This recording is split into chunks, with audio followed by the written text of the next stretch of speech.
Zeeland is 1 jaar corona relatief goed doorgekomen, maar we zijn er nog niet. Het is maandag 8 maart. Dit is Zeeland nu. Patiënten hebben nog steeds klachten. Horecaondernemers beginnen persoonlijke campagne en er spoelen mysterieuze elastieken aan. Goedenavond. Na een jaar tijd is het moment om de balans op te maken. En wat blijkt, Zeeland is relatief minder getroffen door het coronavirus dan de rest van het land. 184 mensen stierven er in totaal, zegt het RIVM. En verder zijn er 17.000 zeeuwen besmet geraakt. Het is een heel intens jaar geweest, ja. In onze provincie zijn er minder mensen overleden aan het virus, als je het vergelijkt met de rest van het land. Bij de GGD denken ze dat dat komt omdat Zeeland pas later getroffen werd tijdens de eerste golf. Wel deden we meteen mee met de landelijke ingevoerde maatregelen. Het virus werd daardoor eerder de kop ingedrukt. Dat geldt overigens niet voor de tweede golf. Er werden hier relatief gezien net zoveel mensen getroffen als in de rest van het land. We hebben in Zeeland natuurlijk een dunbevolkte bevolking, wat positief is voor de verspreiding van een virus. Maar we hebben ook een vergrijsde bevolking, dus we hebben ons ook zorgen gemaakt om, als het hier echt uitbreekt, dan worden er ook relatief meer mensen ernstig ziek. Daarnaast hebben we veel toerisme, waarbij je eigenlijk je bevolking verdubbelt in het toeristenseizoen, waar dan de zorg weer niet op ingericht is. Eind maart voerde de veiligheidsregio daarom een noodverordening in. Alle Zeeuwse hotels, campings en vakantieparken moesten dicht. En de ouderenzorg bleek inderdaad kwetsbaar.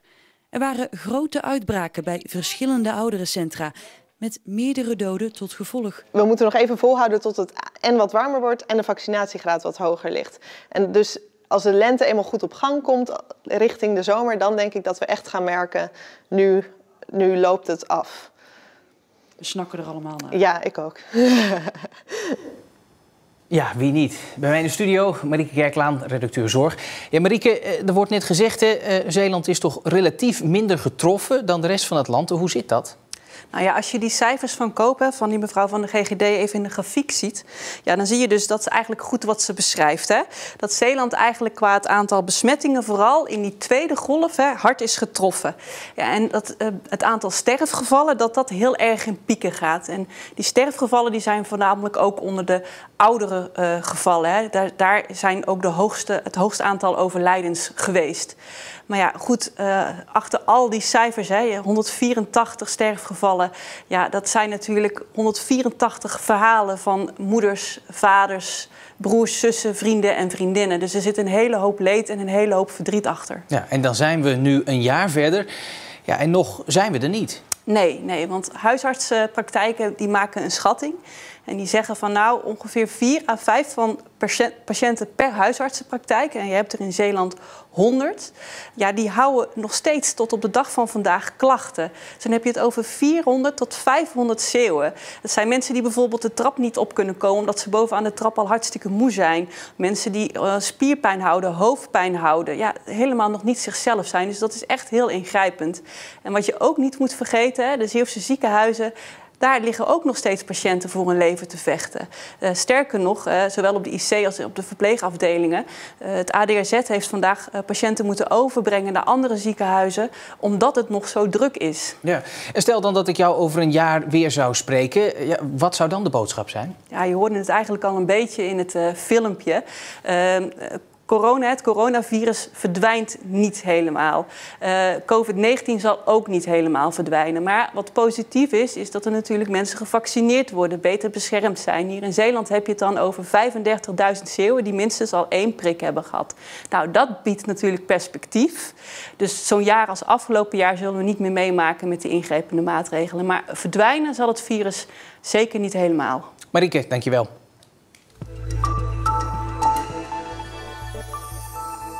Bijna 3500 keer is de petitie ondertekend tegen het voornemen van de gemeente Veren om ook op plekken aan de kust waar dat nog niet het geval was, betaald parkeren in te voeren. Het onderwerp leeft. Ik zou het niet pikken. Het is gewoon te gek. Ja, je zou het er wel voor over hebben. Ja, ik zou het er wel voor over hebben, maar het is toch, ik denk dat het wel mensen weerhoudt. Dat wordt nog duurder als je aas. Als je dan alles gaat rekenen, kun je beter naar de visboer rijden en gewoon thuis blijven. Of een lekker biefstukje gaan halen, want dan, dat is goedkoper dan hier te gaan vissen. U gaat dan hier niet meer staan. Nee, en ik denk ik niet alleen, maar meerdere. 5 Zeeuwse horeca-ondernemers zetten hun Haagse netwerk in om hun situatie bij premier Rutte en de rest van het kabinet kenbaar te maken. Ze denken dat deze persoonlijke benadering meer effect heeft. Ik kan wel in de rij gaan staan bij het UWV of bij het RVO, kom ik ook niet veel verder. En toch het persoonlijk op het netvlies brengen, er zijn voorbeelden van aan bij bedrijven die dan toch worden erkend. En dat proberen wij ook zo te bereiken. De ondernemers vallen nu buiten de steunregelingen. Dat komt omdat er wordt gekeken naar de inschrijfdatum. En toen verdienden deze ondernemers nog niks. Ik schrijf me eerst in bij de Kamer van Koophandel. Vervolgens ga je de bouwfase door. Dan ben je 18 maanden, 24 maanden verder. En pas dan ga je draaien. De ondernemers willen dat ze op basis van het derde kwartaal van vorig jaar alsnog steun kunnen krijgen. Misschien heeft u ze ook al wel eens zien liggen. Witte elastieken aan de rand van de Oosterschelde. Het zijn er honderden. Eind januari dacht ik van nou ga ik ze eens eventjes op het strandje oprapen. En toen vond ik er 193. De elastieken worden door vissers gebruikt om mesheften op bosjes te binden. Het blijft de vraag hoe deze elastieken in de Oosterschelde terechtkomen. Wie gooit ze dan overboord? Als je ze toch voor je product gebruikt, dan gaan ze naar mijn gedachten naar de fabriek. Het zijn er zo gigantisch veel. Het moet een andere reden hebben. Wie mixen in de Oosterschelde? Dat is de hamvraag hierin. Het zou best wel eens een pittig gesprekje daarmee willen hebben. Ja, want het is natuurlijk makkelijk gezegd, plop, in de Oosterschelde. Annemijn, een tandje bij! Rinus Pluimers is gisteren, 1 dag voor zijn 100ste verjaardag, overleden. En daarmee valt ook de speciale kaartjesactie die voor de bekendste supporter van voetbalvereniging Arnhem-Muiden was opgezet, ineens stil. Je had het zo mooi gevonden, die 100 jaar en al die belangstelling van alle leden en bestuur en gewoon iedereen. Vond hij prachtig. Rinus stond bekend om zijn gedichten die hij na de wedstrijd voordroeg. En na de match kwamen de tongen los, want ons rood-geel gaf alles uit de kast.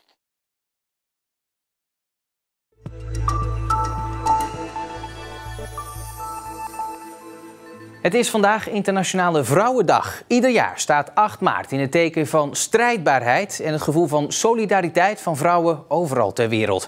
Zeeuwse vrouwen doen daar ook aan mee. Ze willen samen opkomen voor Zeeuwse vrouwen in moeilijkheden. Zoals Yvonne Cunningham uit Zierikzee. The main reason why I moved here to the Netherlands is that I am a homosexual and I was threatened. My house was threatened to be burned. My car was vandalized. When a threat is set out in Jamaica to harm an individual, they will carry it out. So within a week after the threat, I was basically shipped out. I was out of the country. I came here with 1 suitcase and my pocketbook, which is a handbag. And now my wife and I, we're married. We're the citizens of the Netherlands. We bought a beautiful home. We have an awesome job. So if I can do that in less than 10 years, any woman on this earth, especially in Zeeland, in Zierikzee, you can do it. And I didn't do it on my own. I do it with Zierikzee community. So women, we can do this together. In Jamaica was Yvonne een homorechtenactiviste. Ook in Zeeland geeft ze lezingen en doet ze vrijwilligerswerk. Ze helpt vrouwen vanuit haar eigen levenservaring. The icon of the world, or the icon from my country, Bob Marley. He said, get up, stand up for your rights. And this is what I have to say to women all over the world on International Women's Day.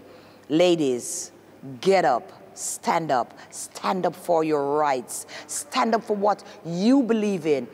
Whether you're black, white, Hispanic, whether you're homosexual, whether you're Muslim, Christian, Hindu, Buddhism, I have stand up for my rights.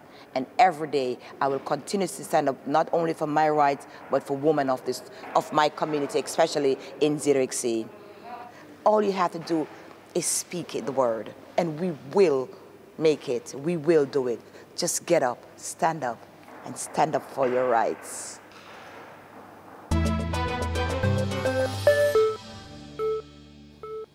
Waarschijnlijk gaan de Zeeuwse zwembaden volgende week weer open. En dat is hard nodig ook, want de wachttijden zijn zo ver opgelopen dat kinderen die zich nu aanmelden maanden moeten wachten op een plekje. En met de zomer in aantocht kan dat tot gevaarlijke situaties leiden. Al bijna 3 maanden zien de zwembaden er in heel de provincie zo uit. Stil en leeg. Zwemlessen gaan vanwege corona niet door en de wachtlijsten lopen op. Hoe lang zijn de wachtlijsten nu als ik mijn kind bijvoorbeeld bij jullie op zwemles zou willen zetten? Op het moment als we vandaag weer zouden kunnen starten, dan hebben we momenteel een wachtlijst van 5 maanden. Ik denk dat er nu wel 3-4 maanden sowieso extra bij zijn gekomen. De wachtlijst wordt nog steeds langer. Hoe langer de corona nog aanblijft, ja, hoe langer onze wachtlijst gaat worden. Waar we op dit moment helemaal niks aan kunnen doen. De zwembaden hopen op versoepeling, want ze zijn klaar om de kinderen weer te ontvangen en de wachtlijsten weg te gaan werken. We hebben ook de mensen die informatie hebben aangevraagd bij ons over zwemles ook een mail gestuurd met de vraag of ze bij ons op les willen komen, zodat we weten om hoeveel kinderen het gaat. En aan de hand daarvan willen we wat met groepen gaan schuiven en wat extra groepen in de week erbij gaan zetten.